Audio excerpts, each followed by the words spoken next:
देखिए, ये लोकतंत्र की खूबसूरती है कि जनता जनार्दन चुनाव में अपने मत का प्रयोग करके और जिसको जीत दिलाती है वो चुनाव जीतता है। राजस्थान में 12 महीने पहले भारतीय जनता पार्टी की सरकार बनी। उसके बाद में एक उपचुनाव हुआ जिसमें चलते चुनाव में भारतीय जनता पार्टी ने मंत्री बनाया, उनको शपथ दिलाई, लेकिन जनता जनार्दन ने उनको घर बिठाने का काम किया। आज जो चुनाव हुए हैं उसमें मैं समझता हूं कि मेरा ऐसा मानना है कि ये सरकार हारी है।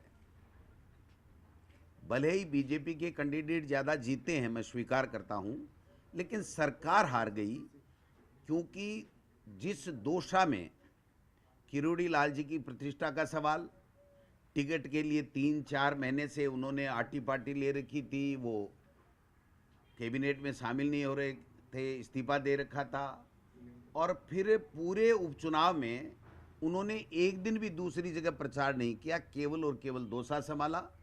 और हमारे मुख्यमंत्री जी जो भजन लाल जी कह रहे हैं कि भजन लाल जी की ये जीत वो जीत, मैं कह रहा हूँ भजन लाल जी नॉमिनेशन में भी गए, भजन लाल जी ने पैदल यात्रा भी, रोड शो भी वहाँ पर किया, और शायद जूते चप्पल भी उन्होंने नहीं पहने। और जो प्रयास सरकार ने साम दाम दंड भेद जिसको कहते हैं, बूथ कैप्चर भी कराए, सब कुछ कराए, और अभी भी असफल प्रयास कर रहे हैं। 2100-2200 से हारने के बावजूद भी मैं समझता हूं कि इस सरकार की इससे बड़ी कोई हार हो नहीं सकती। हमारे यहाँ पर आप देखिए कि सलूम्बर में भारतीय जनता पार्टी 14,000 वोटों से मेन चुनाव में जीती थी दिसंबर 2023 में। वो 1100-1200 के लगभग आ गई। खींवसर का जो चुनाव था वो हमने एमपी चुनाव गठबंधन से लड़ा था, और गठबंधन में ईमानदारी के साथ में कांग्रेस के लोगों ने आरएलपी के उम्मीदवार हनुमान बेनीवाल जी को वोट दिए थे। अचानक हमने वहाँ पर, चूंकि गठबंधन नहीं हुआ, तो अचानक हमने जब उम्मीदवार दिया तो वहाँ पर लोगों ने 6 महीने पहले तो वहाँ पर आरएलपी को वोट दिए थे, तमाम कांग्रेस के कार्यकर्ताओं ने, वोटर्स ने, और उसके बाद में हम वो परिवर्तन नहीं कर पाए। वहाँ चुनाव दो ही हो गया कि हनुमान बेनीवाल जी को देना है या फिर भारतीय जनता पार्टी को देना है, इसलिए हम वहाँ पर कोई ज़्यादा अच्छा परफॉर्म नहीं कर पाए।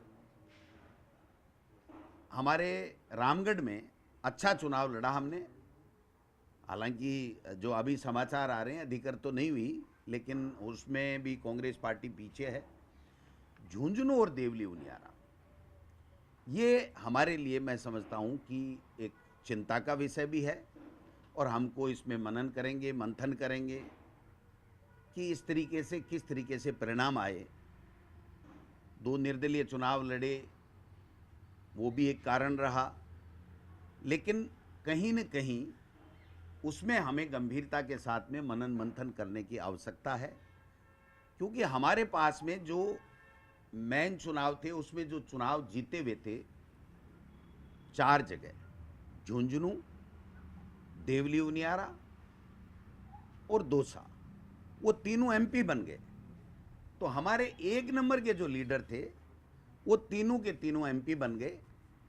और उपचुनाव में चूंकि हमें सेकंड लाइन तैयार करनी थी, और 15-20 साल से वहाँ पर कांग्रेस के वही एमएलए बन रहे थे जो हमारे एमपी बने, तो उनकी भावनाओं को भी, उनकी अभिशंसा को भी, उनकी राय को भी पार्टी संगठन ने तवज्जो दिया, और उसी के मुताबिक हमने यहाँ से प्रस्ताव प्रदेश कांग्रेस कमेटी से भिजवाए, और पार्टी आला कमान ने प्रदेश नेतृत्व पे विश्वास करके उन्होंने उनको टिकट दिया।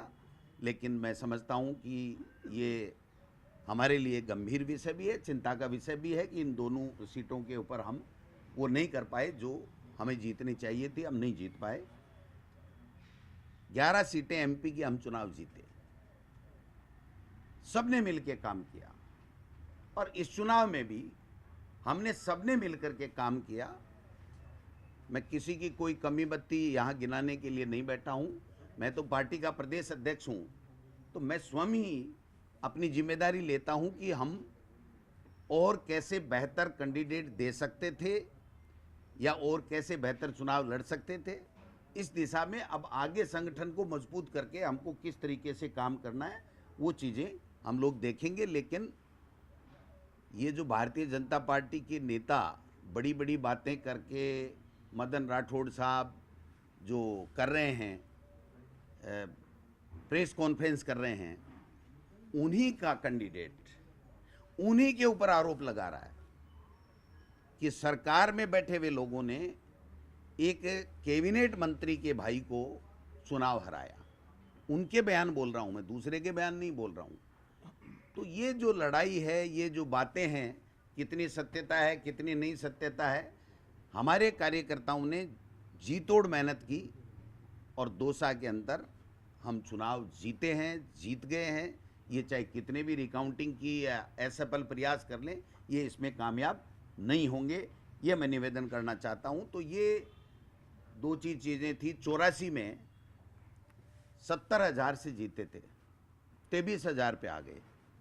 तो ये जो चुनाव होते हैं उपचुनाव, वो लगभग जो सरकार में होते हैं उनके पक्ष में जाते हैं, क्योंकि लोगों को ये लगता है ये 4 साल यही सरकार रहनी है, इन्हीं से हमें काम कराने हैं, ट्रांसफर है, विकास के काम हैं। क्योंकि आप देखिए पिछले समय 9 चुनाव हुए थे, उसमें से केवल एक भारतीय जनता पार्टी जीती थी, एक भारतीय जनता पार्टी जीती थी। एक समझौते के साथ में आरएलपी से गठबंधन था, तो हनुमान बेनीवाल जी के भाई जीते थे, बाकी सारे हम ही जीते थे, तो दूसरा थोड़ी जीता था। तो निश्चित रूप से थोड़ा सा एज रहता है सरकार का, लोगों में ये रहता है कि हमें काम कराने हैं और 4 साल यही सरकार रहनी है। लेकिन मैं ये कहना चाहता हूँ कि सरकार ज़्यादा खुश नहीं हो। इस 10 महीने में 12 महीने में उन्होंने कुछ भी नहीं किया है। और आप देख लीजिए, अगर कुछ किया होता तो एक मंत्री, मुख्यमंत्री सारा जोर लगाने के बावजूद भी, इतना बड़ा कद्दावर नेता है, वो चुनाव नहीं हारता। इसलिए आप सब लोगों को धन्यवाद देना चाहता हूँ। मेरा मन था, पहले भी था, कि परिणाम कुछ भी आए हम लोग उसको स्वीकार करेंगे, और स्वीकार करने के साथ साथ हम लोग इसके लिए समीक्षा करेंगे, बैठेंगे सभी वरिष्ठ नेताओं से, हमारे जिला अध्यक्षों से, हमारे प्रदेश के प्रभारी, हमारे जो जितने भी हमने यहाँ पर टीमें लगा करके जो चुनाव में प्रचार के लिए गए थे, उन सब लोगों से फीडबैक लेंगे। और फीडबैक लेने के बाद में हम लोग इसको और कैसे ठीक करके और आगे कैसे इस सरकार को घेर सकते हैं, और आगे आने वाले पंचायत राज के चुनाव और नगर निकाय चुनाव में हम कैसे कांग्रेस पार्टी को जीत दिला सकते हैं, इस दिशा में हम लोग काम करेंगे। सर, 7 सीटों में जिस पर सबसे बड़ी हार हुई है झुंझुनू में, तो सीट पर कांग्रेस के नेताओं को दूर रखा गया, ऐसा क्यों हुआ कि बातचीत? देखिए, जब कैंडिडेट तय कर देते हैं उसके बाद में उस कैंडिडेट और वहाँ जो इकाई काम करती है उसकी जो भी डिमांड होती है, किसी भी नेता को बुलाने की, कोई मैनेजमेंट की, तो उसके ऊपर काम किया जाता है। तो मैं समझता हूँ कि उन्होंने यहाँ जब आए थे, ओला साहब खुद भी थे और सब लोग थे उनके संगठन के, उस वक्त वो पूरी तरीके से आश्वस्त थे। लेकिन मैं समझता हूँ कि इसमें कहीं न कहीं कोई कमी रही है, तो उसको हम लोग देखेंगे, समझेंगे। वहाँ के जो जितनी भी हमारी टीमें लगाई हुई हैं, उन टीमों से हम रिपोर्ट लेंगे, जो ऑब्जर्वर हमने लगाए थे उनसे हम लेंगे, और उसके बाद में उसको कैसे ठीक किया जा सकता है, क्या कमियां रही, वो सब चीज़ें हम लोग बाद में करेंगे। ये दो जो सीटें थी देवली उनियारा और झुंझुनू, ये बता रहे थे कि कांग्रेस यहाँ पे चुनाव अच्छा लड़ रही थी, लेकिन आप मानते क्या निर्दलीयों ने समीकरण बिगाड़ा है? क्या बीजेपी की बी टीम बन के इन दोनों ने काम किया? देखिए सरकार ने तो साम दाम दंड भेद सब किया ही है। आप देखिए कि किस प्रकार से देवली उनियारा में जो किया गया, 11 बजे किया गया, सुनियोजित रूप से किया गया, और कौन मंत्री और कौन विधायक फंडिंग कर रहा था, कैसे कैसे वहाँ पर कार्यवाहियाँ हुई, ये मुझे कहने की आवश्यकता नहीं है। बीजेपी के जो नेता हैं ना, वो खुद ही बता देंगे कि यहाँ क्या क्या हुआ, सरकार ने क्या क्या